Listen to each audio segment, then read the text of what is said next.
Hello sword friends, I thought that you would like to join me today in doing an unboxing of this sword here from Ryujin. I don't know which sword that this is because I order several per month, but unboxing can be very relaxing for some people. I love watching unboxing videos. So let's cut this open and see which one that this is. I have several companies that I order from, and Ryujin is one of them. It means like Dragon God or Dragon King. Sometimes translates as Naga. And this is a company out of Chino, California, owned by Samsung. Not like the TV Samsung, I don't think it's the same person. And Ryujin is owned by Top Quest. Top Quest is like the larger company. Well, let's see here. Kind of some ASMR if you like that stuff. So how you guys doing today? Is everyone having a good day or night wherever you live? How is life going for you? I hope it's going well.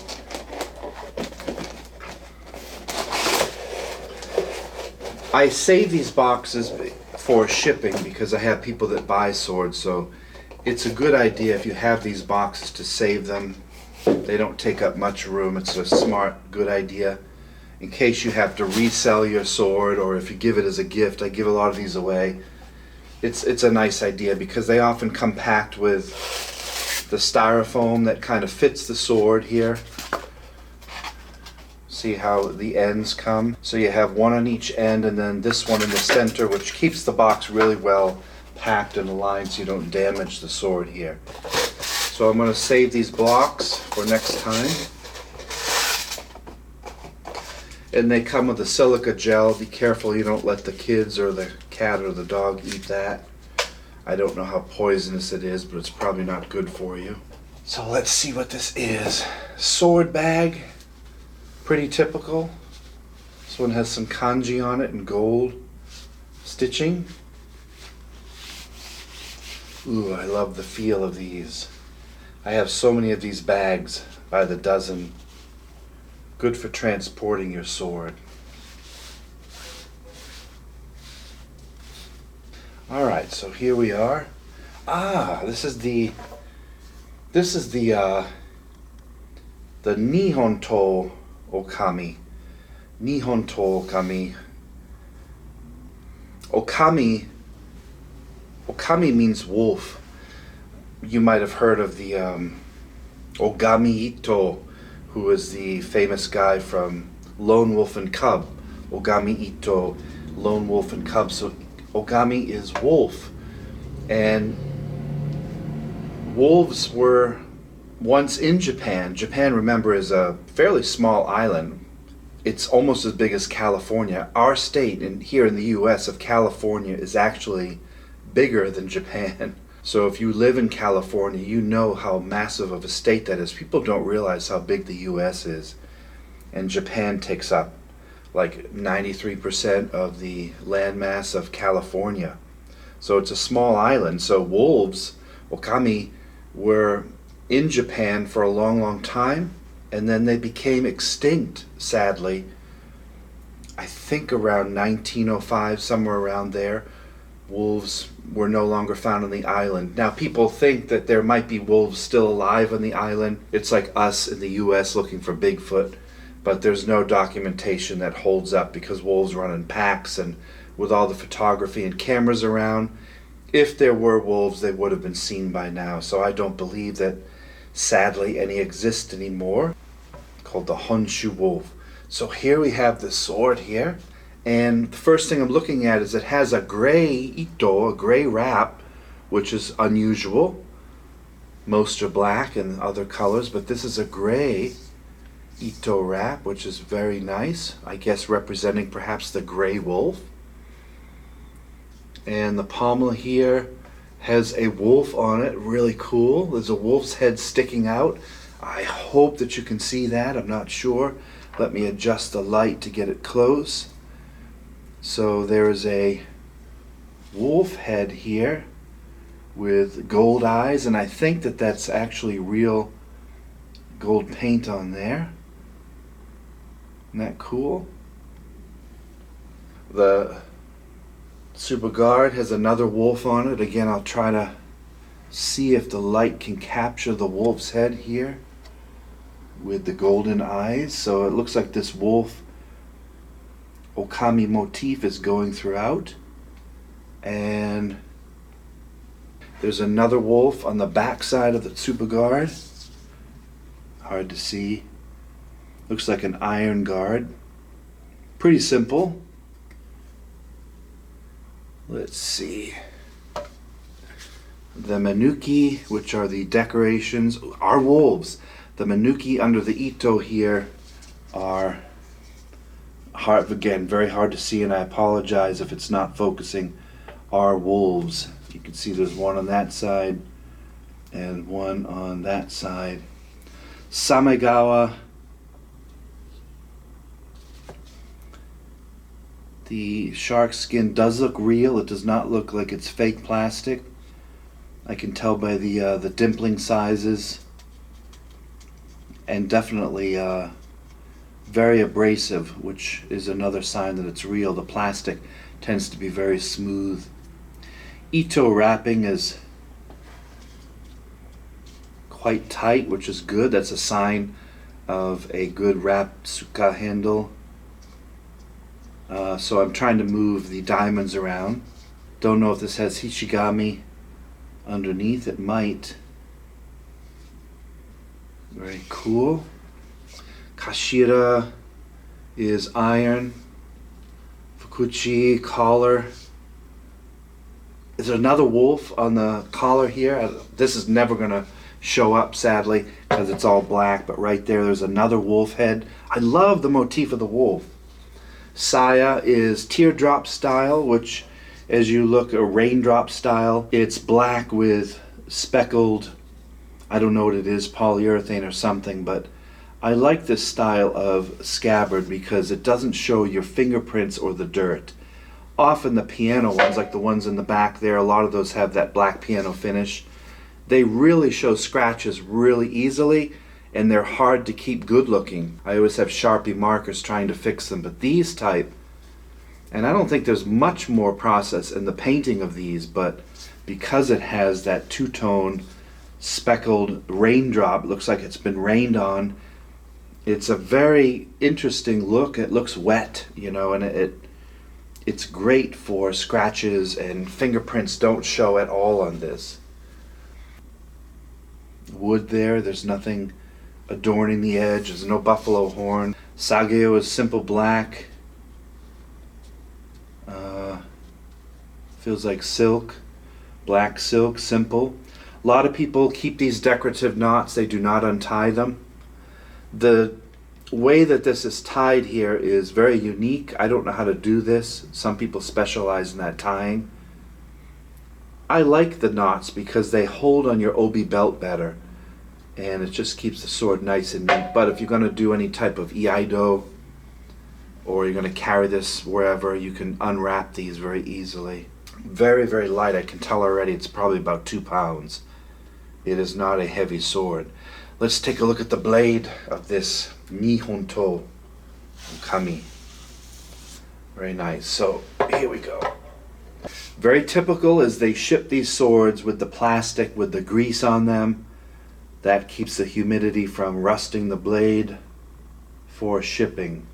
Some people leave these on for storage. I think they're ugly, but they serve a function. So if you're going to store your swords, in other words, you might be a wholesaler or a manufacturer where you resell them, don't take this off. Leave it on and just leave it the way it is inside the scabbard. But I'm going to remove this. Now, I didn't bring a rag with me. Just slides off here. There we go. So there's the blade. I don't know if you can see the detail of that. This is a T10 steel, I know that. T10, which is a type of kind of a modern steel. It's a high-speed tool steel, which was very, very strong, very brittle. Has like 1% carbon, 35% silicone, 0.35%. And tungsten. Tungsten is another ingredient in this steel here that makes it really hard. Tungsten is actually called wolfram. Wolfram, there's again that name wolf, which is the theme of today. So another name for wolfram is tungsten, which again makes this steel really good. People argue, well, is the modern steel better than the old style steel? I would say absolutely. I can't guarantee that, but metallurgists that I know say the modern steels, because they can add tungsten and they can play around with the composites and the chemistry and the metallurgy, they find that a lot of these blades can be superior to the old blades. Very light blade. Looks like the blade is around 28 inches. It's got handles obviously short, kind of Edo period modern. It's about 11 inches here. Perfectly balanced, enough for two hands. Balance points out here, about 4 inches from the Tsuba guard. It has a fuller on it, a bohi, as you can see. These fullers here lighten the blade and make it very fast. Do they affect the integrity of the blade? It depends. Going here to the Kasaki, fuller goes all the way up. No real distal taper that I can see here. Probably has some. How sharp is she? A good edge. Easily would cut through your arm. Yeah, that's got a nice edge on it. Sometimes these swords come fairly unsharpened. Hamon line is visible, but not greatly visible. I don't know, I'll try to get it close so you can see. There is a hamon. Trying to get it to focus more in the front. Can you see it at all? Maybe not. There is a bit of a cloud line there. Looks like it's differential tempered. And there is more detail of the handle close up. So if you like a wolf theme, there. Gray wrapping. This sword might be for you. I haven't done cutting with it, obviously. This is brand new. Very, very, very light blade. Good sound. The hamon is much more visible here. I can see it more there. There it is. Yeah, this is a light blade. This is probably one of the lighter ones in the Ryujin series. Nice sword. I like it. I like it. How does it hold up in cutting? I don't know, but with the tungsten added, it's going to be a good cutter. It's not going to lose form easily with hard targets. I looked up Tameshigiri cutting mats, and the price, I've noticed that some of the prices are back in stock for the cutting mats, but guess how much the shipping was, you guys? I put 10 of the cutting mats in my cart, and the shipping for FedEx was $200 and I think $20 to ship 10 kind of cheap rice straw mats to me. I can't remember where they came from, California perhaps, but $210 for an item that costs about $100. So you're paying well over 2 times the amount for shipping for tatami mats. That is outrageous. I'm not going to pay that. I don't know any normal person that would. I have agreements with a few manufacturers of swords to do some cutting with Tameshigiri with their product, and I keep having to tell them, look, unless you're going to sponsor and buy these tatami mats, I am not going to do cutting until the price comes down. I cannot afford $200 of shipping for grass. And they're pretty understanding, but they're also not willing to pay for the mats to promote their products. I paid for this with my own money. This was not sent to me by Ryujin or Top Quest. Retail value for these are about $330. for this sword retail. You can find it cheaper if you research on different websites. I don't remember what I paid for this because I buy several per month. But I don't have wholesale pricing yet with that company, but I do have wholesale through a few companies where I can get swords for sometimes $100, $200 off of the retail price. This one I paid full price for. I don't think I paid $330 for this. I probably paid $2 something. So is it a budget sword? Yes. Again, a lot of people in the world can't afford any sword, so to them $10 is a big budget. It depends on your particular finances. Is it a high-end sword? Absolutely not. I have swords that are $5,000-$6,000, but I'm also paying for the historical parts of the sword. But for a modern made sword, let's go over the bonuses again.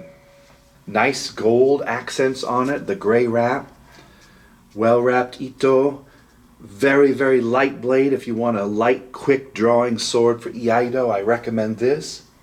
The bow heath fuller really takes a lot of the weight out. It's got a typical normal length. It's not heavy, so females can use this as well pretty easily. The fittings are tight. Seppa is good quality. I don't see any faults anywhere. It's double pegged. I don't know how far down the tang goes, and I don't know if there's a Mei signature on it. Probably. Overall, a good sword. If you like wolves, Nihon To Okami sword might be for you. The Japanese wolf sword. So there is an unboxing, not really a review, but I would give this good marks overall for the price point. I just love swords, don't you guys? I love everything about them. Is the Japanese sword the best in the world, the most superior? I don't know. There are a lot of great European swords out there as well. It's just a personal preference, you guys. It's subjective. What do you like? I have always been attracted since I was a child to the Japanese sword. And I don't know where that comes from or why. I love the shape. I love the craftsmanship. I like everything about them. The curve, the beautiful sori curve of this sword for stabbing or slashing. To me, these are works of art. But a lot of people find European long swords, broadswords to be works of art. It just depends on what you're attracted to and for what reasons you are attracted to these certain types of shapes and things. For me, the Nihon To has always been beautiful. And I don't for a second bat my eye at modern manufactured swords, because in many ways I find them better. Not always, of course. You get what you pay for generally. But these swords are good. They're good. As a kid in the 1980s, we had like 2 options to pick from. I showed you one the other day. We had the Shokosugi sword and maybe a katana. That's it. They didn't have the Chinese smiths that they have now. They didn't have companies like Top Quest or Samsung who manufactures these swords for the masses. We just didn't have anything back then. And the swords were still about $200 to $300 for something way less quality than this. Nowadays, again, with everything else in the world, we are really spoiled with how much choice we have. And that can be overwhelming for some of you out there. I know that you're like, Mr. Norcross, I don't know how to order a sword. What do I look for? I can't kind of tell you what to look for. It's up to you. The general thing I say in all my videos is almost always you get what you pay for. If you're going to pay $100, you're not going to get a great sword. If you're going to pay $500, $1,000, $2,000, you're going to get a much better sword overall. Be careful on eBay, because some people will try to manipulate you into buying a used sword, and they'll put $1,200 when you can go and research it and it's only worth $400. Be careful of stuff like that. Buyer beware, caveat emptor. But I love swords. So many people complain, why don't you spend your money on something else? Because it's my choice. I don't collect bow stabs. You know, last night we were outside in class here in back of the dojo working with bow, which is a 6-foot rokushaku bow. big hunk of stick. But I only have about 20 of those, and most of those I lend out to the students every week to train with. I don't collect bow. Some people watching are woodworkers, and you love the quality of the bow and the different woods of your staves and things like that. Wonderful. I prefer metal and steel, and by no means an expert on these, but I'm just an amateur sword collector and an avid martial artist since the 80s, and I love these as you might. There you go, an unboxing of a wolf sword.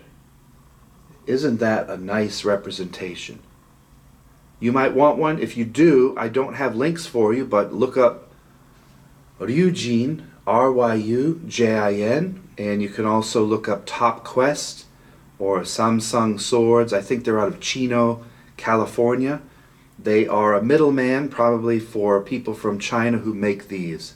But I know that they can also custom make swords, so if you want different colors, different sizes, they can probably set you up quite well. So check out Ryujin Swords, and good luck. If you want to pick up one of these, go for it. They're in stock as of right now.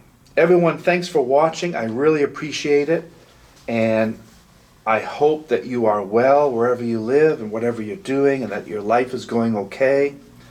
Life is short, so if you want one of these, save up the money and get one. Or get an Iaito, a non-sharp sword, if you're worried about the sharpness. Hey you guys, thanks for watching. Like and subscribe to videos. Get free videos from us all the time. We have done 27, 26 free giveaways. We're going to do more giveaways and more swords coming up that you might have a chance to win. But we appreciate every one of you watching our channel every week and all of the positive feedback and comments that we get. We love having you part of our dojo community. Lots more coming up this year, so stay tuned and stay excited about the martial arts and all that they give us in this wonderful world. Thanks for watching, and have a good day or night wherever you live. Take care.